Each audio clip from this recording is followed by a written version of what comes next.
When the Denver Nuggets are home, they're close to unbeatable. When the Denver Nuggets are home and Scott Foster is officiating, apparently, they actually are unbeatable. This is Locked On Nuggets.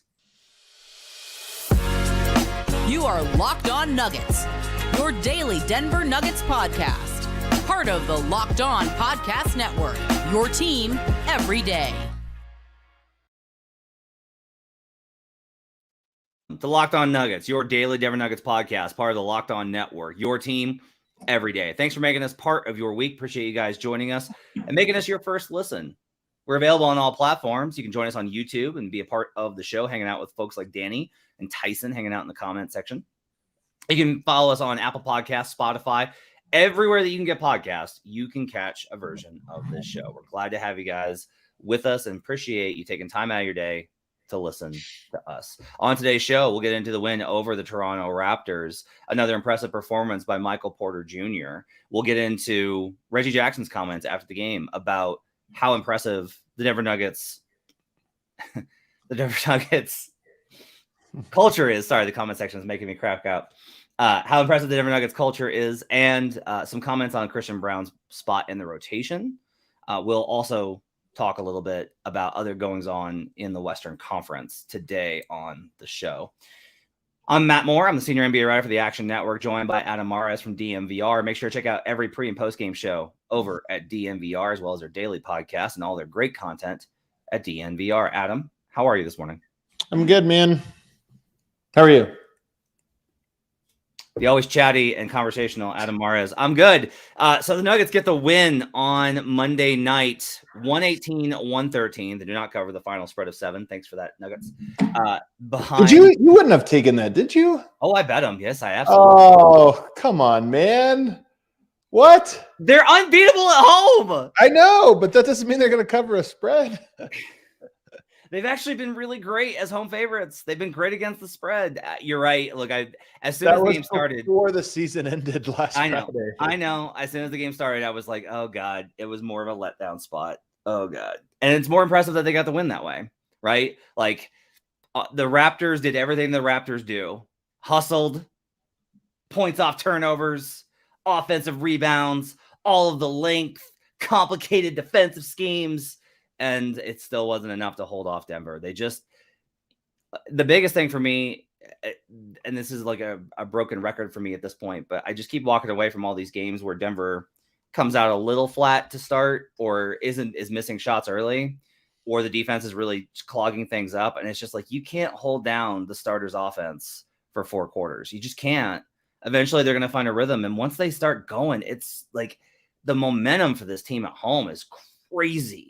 Like they just keep plugging. They don't hit you with like these 27-2 runs. They've had a couple this season, but like they got going in that third quarter, got really back into it, and then lost the lead behind the bench. But then the starters came in and just whooshed past them with a little assistance from a tiny bit of assistance from some pretty controversial calls. Yeah, I mean, we can get to that later on, but before I think talking about the game first, because I do think it was obviously consequential, but whatever. Denver, I think, was winning this game. But you're right. They had a 120.6 offensive rating in a game where it felt like their offense was a little bit clunky. Some of that was great shooting, in particular from Jamal Murray and Michael Porter Jr. But I'm kind of curious about how much of this was Denver's, as you pointed out, lack of focus. This definitely felt like the 5 games since the All-Star break, I thought they were locked in for the Cleveland game. I thought they were locked in for the Clippers game. I thought they were locked in for the Memphis game. Last night and the other Memphis game on the road were the 2 games where you're kind of like, okay, this team is not putting forth their best effort at all. And yet it's still encouraging that they were able to win this one. That to me is the story of this game, is that Denver won with what I thought was something of a, just effort-wise, something of like a C- effort. If you take pride in something in the regular season, it helps, I think, with your confidence, and your confidence helps reassert that thing that you're trying to be good at. So the Nuggets have focused this season and talked openly about wanting to protect home court. They want to be an elite home court team. Like Malone said this, like he was like, we just were not good enough last year at home. And this team has really prioritized it. And as it's happened, I think that leads into like, we're at home, crowds behind us, no one can beat us here. Right. And that's why they've lost once since December 7th at home. Like they are so incredible in that building. Do need to I think improve on the road, but I think that helps with the confidence and knowing who you are. It also helps from I think an NBA perspective, just of the NBA season is so messy and long and contextual about where you're at in that particular moment, to being able to rely on we're a great team at home and we close. Like those are the two things about them that kind of honestly that's a really strong like basketball X's and O's identity of like our description of their identity. They're awesome at home. They're incredible closers. Another phenomenal defensive performance in the clutch. Would you like to talk about, however, how great Michael Porter Jr. was, or do you want to talk about the clutch defense first? Let's talk about Michael Porter Jr. I thought it was louder. The clutch defense to me was like 2 minutes of clutch defense. But Michael Porter, the thing that was so impressive about tonight is that he was clearly on fire, 4 of 6 from 3, and yet he finished the game 7 of 11. And I just feel like in years past, and even maybe earlier in the season, as good as he was, when he would hit a couple in a row, you knew he would start gunning and start just taking and maybe step outside the lines. Like his understanding and acceptance of what is and is not good offensive process is just so through the roof. It's honest to God at this very moment, better than I ever thought it was going to be. Like I thought he could, even before the injuries or anything else, he could be a great player, but he'd always have a little bit of this, like, okay, that wasn't a good shot. Like, okay, Mike, like calm down, play within the system. Right now, he is just a full-on buy-in guy for what the Nuggets are trying to do. And even on a night when I felt like he couldn't miss, he still just played within himself in a way that was just amazing. He's been so good and so impressive this year. There were 2 shots that Harrison Wind and I kind of looked at each other as like, wow, he's still taking those. And I don't say that as like a counter to your argument. To me, it's more proof of what you're talking about, where it's like the exceptions are when he does. And by the way, he made both shots. You thought they happened last night? Yeah. There was 2 where the ball was moving and he got caught in a moment of indecision and then did like sidestep threes and he canned them because that's him. But this is the kind of thing though, is like the rest of that game, like the rest of his shots, the rest of his makes, you're absolutely right. And his confidence driving to the rim, he's focused. I also say this, a great sign for him from a conditioning standpoint. He's getting out in transition right now. Like he's either pushing with the ball to initiate a break, or he is getting out ahead on leak outs and finishing plays. And both of those things I think are really terrific given his history with the back. Knock on wood. Like those are really good signs, I think, for where his conditioning and mobility is at, especially on a night when honestly, like he wasn't feeling great that morning. So like he was questionable going into that game with a non-COVID illness. He said he was just really exhausted. So like, you know, he's just in a really good place physically. It feels like he's in a good place mentally. The buy-in is 100% correct. You know, Malone talked about how he went to him during practice and I pulled him aside and told him how proud he was of his defensive effort. Like that tension between MPJ and Malone, it may not have completely dissipated from everything that was there, but it's way different than it was last year, the year before. Like they are, I think.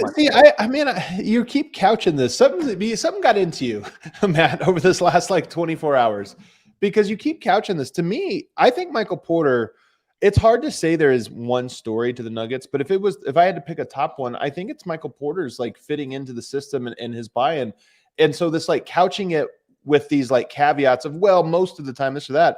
It almost lessens it to me. I was trying to reassert it and it just didn't carry over. Again, like I think you're absolutely right that his buy-in, like there is very few moments in these games where you feel like he's operating outside the bounds. And there's very few moments where he looks lost. He's not just like lost and the ball happens to find his way into his hands and then he like throws up something. Like everything is definitely like it's where he's supposed to be and he's functioning as like a function of it. And Jamal talked about that last game too, about how he's reading the single tag. Like he's talked about things about how he's making decisions on that front. And I thought that MPJ was interesting in that for him, he kind of pushed back on the idea that it's like the game is slowed down or reads. And he's more of, there are times when like, I know what I want to get to. Right. And that's okay. Like he has the talent to be able to do that. That's not, and like, that's a good thing, right? Because if he reads his matchup and is like, okay, yeah, like the technical correct read here is this, but I know I can get to this. I think that's a positive read for the offense. And it feels to me like the team, Jokic and Malone all feel that way too. Yeah, and I love the point about the defense because that's it. It's not just one aspect of it. It's all of it. And I can tell you this from firsthand, experience, obviously at lower levels, but as you go up a level in basketball, you're not aware of what you don't know. Like you go in thinking like I have this idea of what I'm supposed to be doing, and then you get to something and it's so confusing, or oftentimes you're like, why are you making a big deal of this thing? Like it's not that big a deal. Like because your context for what is good and bad basketball is different from whatever it is that this next level is asking of you. And I honestly see that in Porter over these last few years where it's like he can be effective at doing the wrong thing at a certain level. But when you go up that level to the NBA level, it's like, yeah, but that's only going to take you so far. And the people that have been there, the veterans, the coaching staff, they know that. And the young players, and we saw this a little bit with Bones Highland even, is like, they don't see that because they've never been in the situation where they were forced to fail. I think Michael Porter now being on the bench for a couple of redshirt years or years where he had to take off, but also playing and then even getting to the highest levels where it's like, no, in the playoffs now teams are keying in on your weaknesses and this or that. I just feel like the lights have clicked on for him. And that's why when Murray's talking about how he reads a single side tag as a help defender, those types of things are things that he probably wasn't even realizing the importance of earlier on in his career. Now it's like, I don't have to think about those things. They're so ingrained in me that now I just focus on my effort. You sometimes can't focus on both effort and execution when it takes all your brain power just to focus on the execution of it. A lot of guys, I think, in the league will still hold grudges over how they were treated early in their careers. And instead, I think MPJ is going to look back and be like, that made me better. Right. Like that made me into the player that can contribute to winning. Joshua Sarah says, how are the Raps putting Jamal as a low guy over and over? Was that their plan, or was it the Nuggets putting Jamal on the wrong guy? The Nuggets are switching 1-4. So they're still switching a ton. The only person that doesn't necessarily switch is Joker, and he switches up some of the time, a handful of times. So teams are putting Jamal in positions to be low to try and take advantage of his size because he's the smallest guy on the floor because the Nuggets are huge. Like, look at their lineup. Like, their lineup is massive right now. They're all really tall dudes. So they are putting him in those spots, and they want to try and like get those height advantages. The Raptors more specifically are going to do that because they want to crash the offensive glass, and they want to be like contesting. They want to be like causing mayhem with their length. So like that's part of that. Other teams like Kawhi, the Clippers would put Kawhi in those post-ups versus Jamal because like that's a mismatch that they want to go to, right? So that's one of the reasons why that's kind of happening. Do you agree with that assessment? I think the other piece of this is that the Raptors are just an incredibly offensively versatile team. So they have the ability to force those types of switches and still run their offense. So not every team will be able to do that because when you force the defense to switch, you're also like forcing offensive players into different various roles that maybe they're not comfortable with. But that's not the case for the Raptors. Joker gets a clutch block last night. He had a very clutch deflection that I was like, how did he not foul him? And then the replay was like, yeah, no, he didn't foul him. What would you put Joker's effort level defensively at last night? Oh, I joked about this on Twitter, and then people, of course, can't take a joke. Or Yoke's so polarizing that you literally can't tweet anything about him. You can't tweet a highlight because then half the people are like, this is the greatest highlight I've ever seen. And half the people are, you guys will make a big deal of anything, man. It's a regular bounce. Yeah. You can't say Jokic's name on the timeline without it becoming polarizing. But I made the joke that he gave 17% effort, which was the exact right amount to get a win. Yep.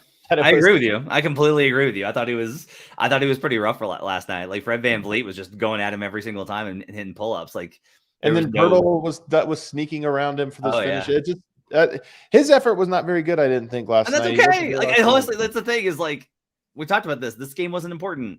This isn't an important one. Like they face the Pelicans here in a couple of games. That's a more important one, relatively speaking. Not that there's like seeding implications, but just like. You want to face Western teams, like you're not going to, the Nuggets are not going to face the Raptors again after they play in Toronto. Also, there's a weird thing here, Matt, that is the number one thing, and Malone referenced this at practice the other day. The number one thing is just getting there healthy. And I think it is hard for a player to understand the unimportance of a game, make a goal of stay healthy, and then a secondary goal of win. It's in that order. And I do think that it's a little bit hard to like, know how much effort and energy to put into any given play when those are your incentives. Well, let's take a break. We're running a little long on the first segment. Let's take a break. Let's come back and talk a little bit more about this game. I want to get into the officiating late in this game. We'll talk about some of the post-game comments. And we'll keep talking about the win over the Raptors here on Locked On Nuggets. First thing to tell you about Built Bar. Looking for a delicious treat, but you don't want all the fat and calories? You got to try a Built Bar. They're amazing, and they're covered in 100% real chocolate. They're a protein bar that tastes like a candy bar. They've got great flavors like churro, peanut butter brownie, and coconut almond. We've told you for years about going to built.com and ordering yours. Now you can run into Sam's Club or Walmart and get yours. Go into Walmart and get a 4-bar box of cookies and cream, double chocolate or coconut puffs. If you're close to Sam's Club, you can just run on in, get a 13-bar box with their hit flavors, brownie batter, and churro. Churro is absolutely amazing. The macros on these things are great. Only 130 calories, 4 grams of sugar, and a whopping 17 grams of protein. Check them all out at built.com and find them at your local Sam's Club or Walmart. We'll be right back on Locked On Nuggets.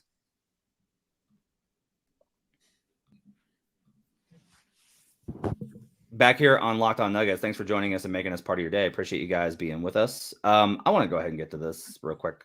I got to get to this.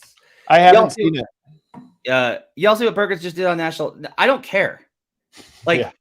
Look, Kendrick Perkins, that's what he wants this from you, Danny, is he wants you to take that and then come in here and post a comment and that's how he stays employed. No one's like, wow, Kendrick Perkins, great perspective on the game. Wow. Can't believe what he brought to the man doesn't give any he's burned all his bridges. He was a guy that Kevin Durant was like, we need that guy. And now Kevin Durant's beefing with him. There is no reason to bring that man into the discussion. Perkins has proven himself to be a clown, and that's fine. Lots of guys get to paint their faces up and go on television and make a ton of money as clowns, but we don't have to talk about it. We can talk about people that are serious. ESPN employs a lot of people that I think they give really good perspective. And Kendrick Perkins. That's my thought. What did you think about the calls last night late in the game?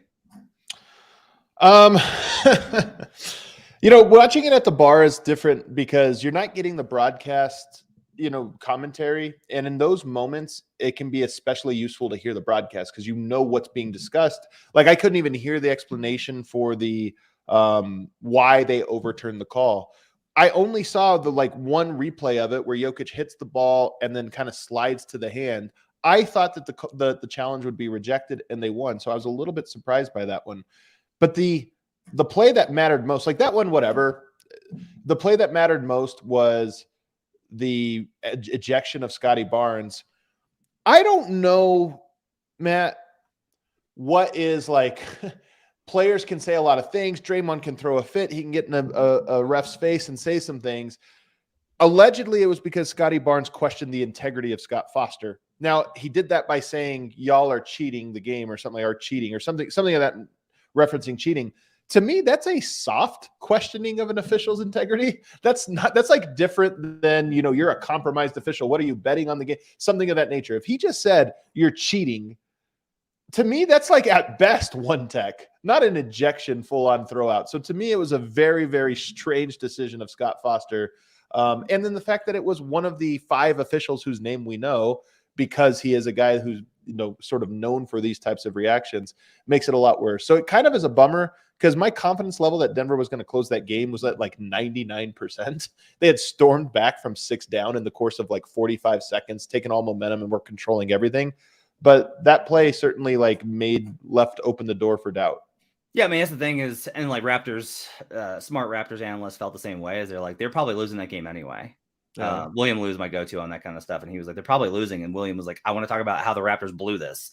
But also Scott Foster's a joke, and I was really proud of Nuggets fans last night because the vast majority of comments that I saw and got were like, yeah, that was gross. Good for you. Good for you for not being ha ha. I was I waited for the pool report because it's okay, who knows? What did he say? We got to wait to see what he said. When it was you're cheating, I'm like, what? Okay, so I have some context for you. Okay. Guess who was the other primary person involved in the Tim Donaghy investigation by the FBI? Oh, you're going. This is a wild one. Is it really? So this is. This is a strong accusation for a thin the Donaghy stuff, man. I don't know. No, are you saying this with confidence? This is no. What I'm saying is, if you're Scott Foster, who has been questioned by the FBI on whether or not you're fixing games, and a player suggests that you're cheating, what's your reaction going to be? The other thing I thought was interesting though, I'm with you where I'm like, come on, man. Like what, like, okay, you're cheating. Like this is a schoolyard. What are we doing? Like these men are grown professionals. You're a grown professional. It's also a weird thing to say. You're right. It's actually kind of a weird thing. Well, here's what I thought was interesting. Did you see Jakob Poeltl's reaction? No. Poeltl turned and was like, what are you doing? Like he turned to Barnes and was like, what are you doing? Huh. Like the other ref was like that was what everyone kind of focused on, was like the ref being like, what's happening? Why are you tossing him? This has escalated quickly. Yeah. But like Jakob Poeltl, I think heard it and was like, you cannot accuse an official of cheating. You know? Look, I mean, I didn't know that going into it. Like, to be honest, if you would have told me, like, do you get ejected for the following things? Punching a player, yes. Like, if you give me a checklist. If you would have said, telling an official he's cheating, I would have been like, no, you don't get ejected for that. But I'm wrong. So now I learned along with Scotty Barnes that that's one of the things you can't say. So I think it was contextual. I think it may be one of those things that, like, I don't know. I think another official may not have tossed him, but it's Scott Foster, right? So, and it was like a bummer. And the free throw was a bummer. But I'm with you that I'm like, I don't think that call decided the game at all. You're talking about the Scotty Barnes ejection or a different call? No, the ejection. Okay. Like it was a foul. Like it was absolute. I don't know. Like, Raptors fans were like, he didn't. Like Nurse was like, he didn't get him, and it's like, yeah, he absolutely did. Like, come on, what are we doing? Yeah. Like he definitely fouled them. Like those were not bad. I think it's hard. The one thing I will say, and it does suck that it ended this way, but I think it is a tough argument to say that you felt the Raptors were in control at that moment. Yeah. It felt like the Nuggets had woken for their 3 minutes of closing time and completely dominated every single second up until that point. So it's a bummer that it ended that way. But so after the game, we all learned something. A lesson was learned by all. After the game, Reggie Jackson was on the presser because Reggie finally hit some shots. Like he was missing in the first quarter again on like pretty good looks. And I told Jenna Garcia, I was like, that guy needs to hit a shot so badly. He just needs to see one go in. Like you could tell his confidence was just teetering. Had a good game in terms of hitting shots. Like, I don't think it was like a phenomenal wow, what savvy from Reggie. I think that him and Ebba is a +4. Any bench player that gets a +4, that's a good night from them. Like, that's a good night from any player that ends on the bench that ends up a +4. So I thought that he made shots enough to be considered as having played well. After the game, he talked a lot about the chemistry of the team. And he was specifically asked about like coaching and like the culture that had been built. And for him, he said, you recognize it almost immediately when you're here about how connected this group is, about how much they like playing with each other. He compared it. He's like, I've been fortunate to play on some really great teams. He's like, I went to the finals my rookie season with OKC. I went to the conference finals with OKC. We're with the Clippers a couple of years back. He's like, and you can kind of get a sense for when teams have it and don't. And this team has it, and they have the belief. That belief part is something that I think the players are really, really reticent to share with us. Yeah, like, I agree. To their credit, the Nuggets are trying very hard not to give bulletin board material or stuff that's going to wind up getting shared. Like, they are very careful, and I applaud them for that. It's our job to try and elicit those responses. It's their job to try and make sure that stuff doesn't get out of hand, or that they don't put the cart before the horse, or write checks that they're with their mouth that they can't cash or whatever. Jackson, I think, was just asked about like the culture, and like his positive comments does reflect about how good the locker room is this season. It is just in a really phenomenal place. And the combination of personalities that they put together, I don't know if that was intentional by Calvin Booth. I don't know if that's like, this guy will be like the perfect personality, or I think sometimes it just works out where everybody's paid and everybody's aligned and everybody there's no tension. I think that's a part of it too. So that to me is the biggest thing. Like I said this week, that to me, a lot of it is nobody has to chase their own agenda.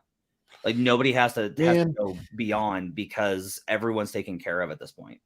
It's so good. I mean, look, that is a big part of it. Can you imagine if Jamal Murray was a free agent this summer? Mm-hmm. Like, just what a difference it would make. Or Michael Porter even. Like Michael Porter, and we're not going to know fully the idea of like Michael Porter's max contract till the end of it, like to see how long he can stay healthy and how Denver does. But the idea of like, there's no distraction about a contract coming up other than Bruce Brown, which is like a role player, but there's no distractions there. You got guys in the locker room that want to win and seem to all be like KCP coming in and being an immediate buy-in guy. Just, those things all matter.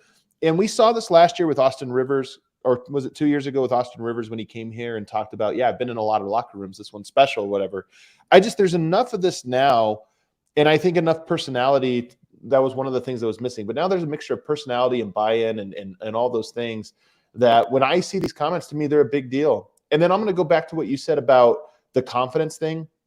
He said their belief is unshakable, and this isn't something they lucked into. And I think those two things, to me, it's so – the Nugget story is a great one because it is a contrast to the modern way of thinking about a team, which is like, what if we just picked these guys and brought them together for a year and saw what happened, or 2 years or something like that. This is the thing that's slow baked over several years. And every piece, then once you've built a culture, every piece that comes in is absorbed into that culture, not impacted necessarily by the outside. And to me, that's such a great story. And him not just recognizing that is a part, but that's also part of where they get their confidence. To me, it's really meaningful and really cool. I want to credit Nikola with something because he's short on accolades. I want to credit him with. We've talked about this. I think there's a lot of things about the NBA that Joker doesn't like. The number of games, the travel, not being in Serbia. He's mentioned specifically talking to media, which hurts. I'll be honest. It hurts me. I don't feel like we're a terrible media corps, but fine. Yeah. But one thing I will say is I think that there have been surly, amazingly talented, but surly difficult superstars. Yeah. And I think there's been a lot of conversation about what kind of leader Nikola is and the mentality and all of these types of things. And I think honestly, one of the things that helps a lot with Nikola is that he's pretty affable. He has standards, right? He has things he wants. He has a way that he wants people to play, right? He's exceptionally smart. And that bar of superstardom comes with it expectations of you, right? Like, look, I'm going to be asked there's all this pressure on me. So you got to be able to do the things that we need to do to win. But in general, he's a funny guy who's got a pretty affable approach to him. He doesn't carry himself too seriously. He's transitioned to being, I think, a little more mature as he's gotten older, which is natural and normal and good. But I think that I always go back to the idea, we were talking about this last night with the John Morant stuff, that so many GMs have told me that the real identifier of culture is that a team takes on the personality of its best player. Right. And I think that the Nuggets' personality is pretty affable. They have a good time. They like playing together. They love playing basketball. They're serious about the work. Right. That's what's so nice about it. And I think it's more of a breath of fresh air than people realize. And again, I think it's hard to create culture when your team changes a lot every year to year. And I think that's one of the things that we see in today's NBA is that there's just very few teams that have 3 years of, because he mentioned this, by the way, Reggie Jackson mentioned continuity. The continuity is crazy. The energy in this locker room is amazing. Those are back-to-back words. And this is the part that I'm trying to get at is there's such a lack of continuity that when players bounce around, they feel that. And then when they get to a place where it's like, oh, you guys have a backstory that goes back 7 years. That's cool.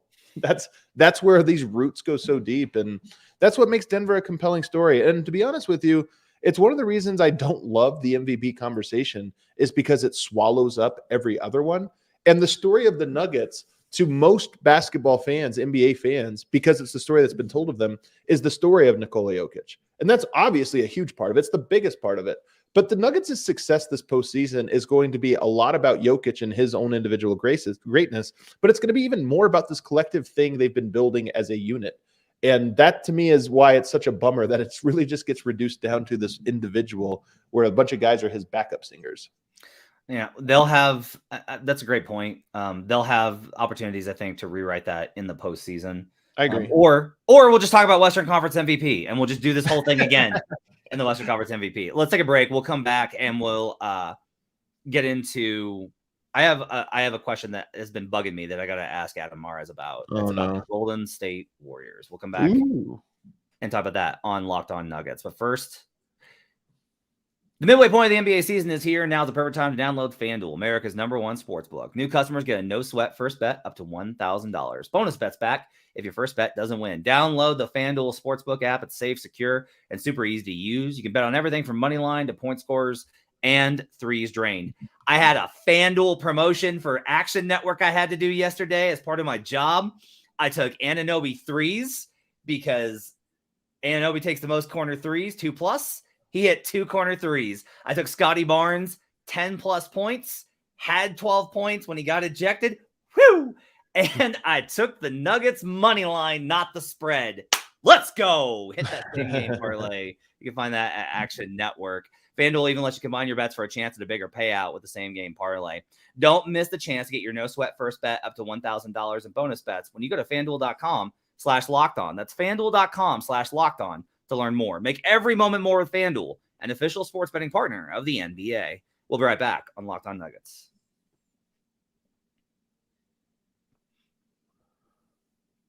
Back here on Locked On Nuggets. Thanks for joining us. Final segment here with Adam Mares on a Tuesday. We were talking about this last night. It's weird that they still have games. We feel like Friday night was like the culmination of so much for them, and now it's like, oh yeah, they like face like the Raptors, and like they're gonna go on the road and face, like they got the Bulls on Wednesday. It's very weird that there's still more games left in the season.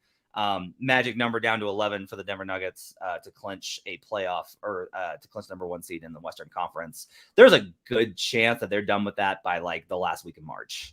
Like they're going to have locked the one very early. Well, it's interesting too that the standings right now, I mean, they're a half game behind Milwaukee, but they're now 2 losses up on Boston and 3 on Philadelphia. So I don't know if Denver guns for the #1 overall seed. Michael Malone said they would not, but I do think it's meaningful if they are the #2 seed, because then it's like, well, is Milwaukee coming out of the East? Maybe, maybe not, but you're covered for everybody outside of them.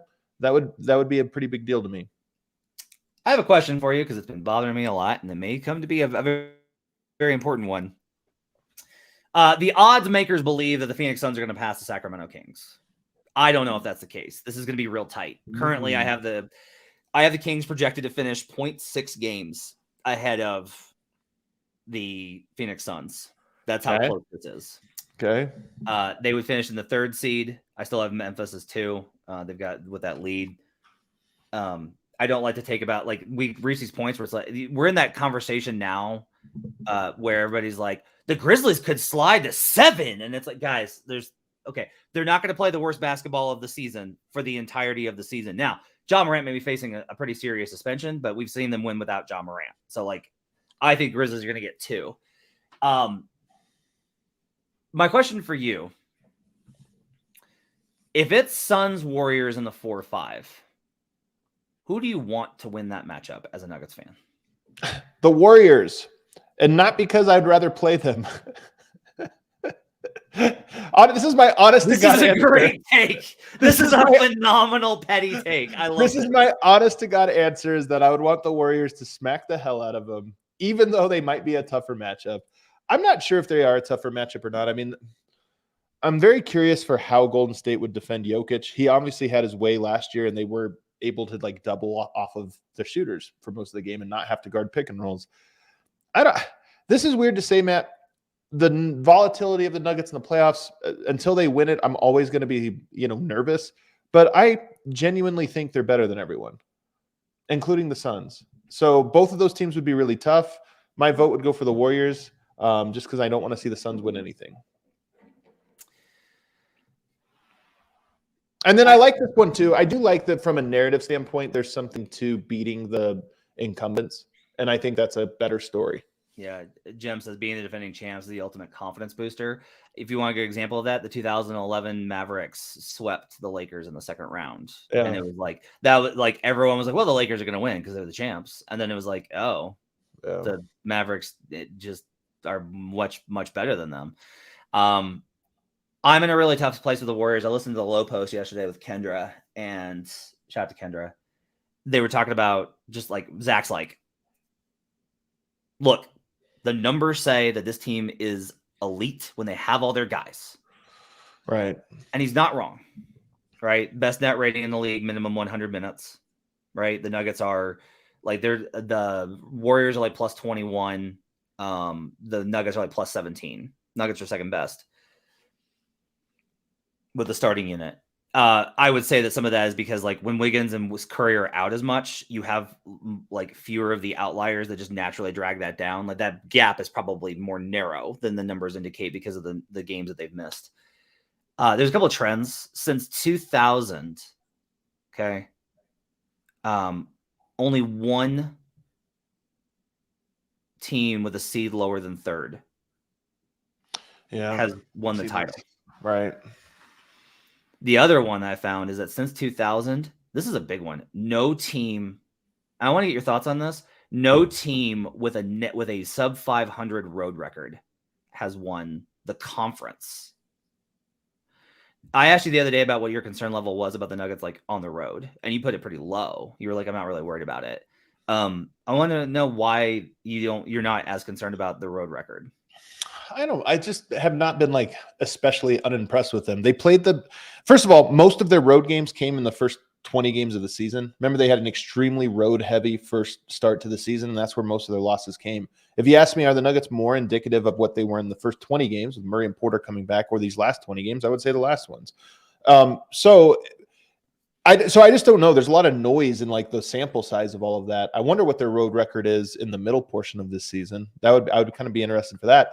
And then the hard part is, are they going to close the year? They go on a road trip here coming up. Are they going to go on a run of road wins here? I don't know, because now they're in a weird spot with where they're at with so much cushion in the 1 seed. So I don't know. I look at that and I'm not too concerned about it.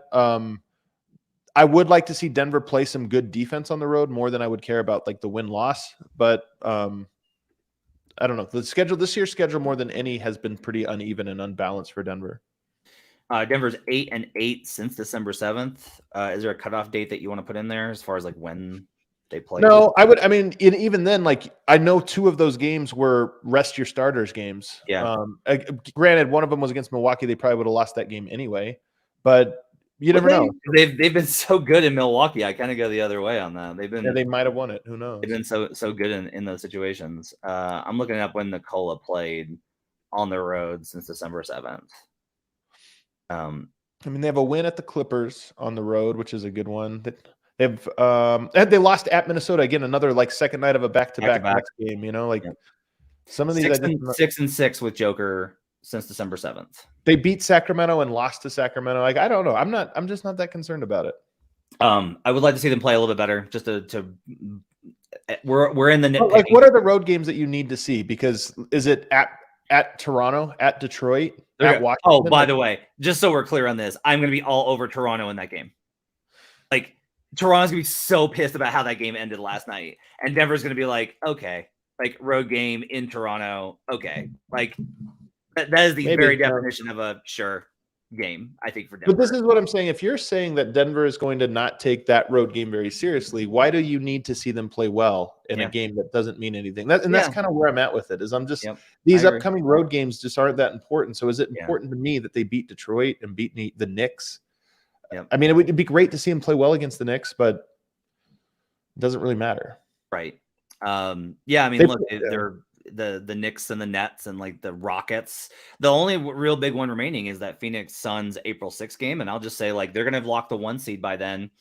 I firmly, if they can get away with it, if the league's not going to punish them for it, they should rest guys. Like I don't want them to show anything in that game if I'm the Nuggets fan. I just wonder how Denver's going to approach the last 3 games at Phoenix, at Utah, and then home versus Sacramento, and all 3 of those could have implications. All 3 of those. Sacramento, do you want them to be in the 4 seed so that you have a favorable second round matchup rather than Phoenix? So you got to win that one so that Phoenix passes them on the last night. So you play hard. Like there's all these weird things that could happen at that spot. And Utah, maybe you want to lose to Utah because you want the Lakers to get in. So I just think it's going to be weird. I want to ask you this one. Let's say that the Bucks keep winning. They lost on Saturday, but let's say the Bucks keep winning, and the 1 seed is out of reach at the end of the season. But the Nuggets can pass the 2013 team for the best record in Nuggets history. Do you go for that? I don't think you should. Well, Michael Malone, I don't know, but I don't think you should. It doesn't mean anything. The 57-win team lost in the first round. Is it really is the record that important that you want to gun for it? Here's what I'll say.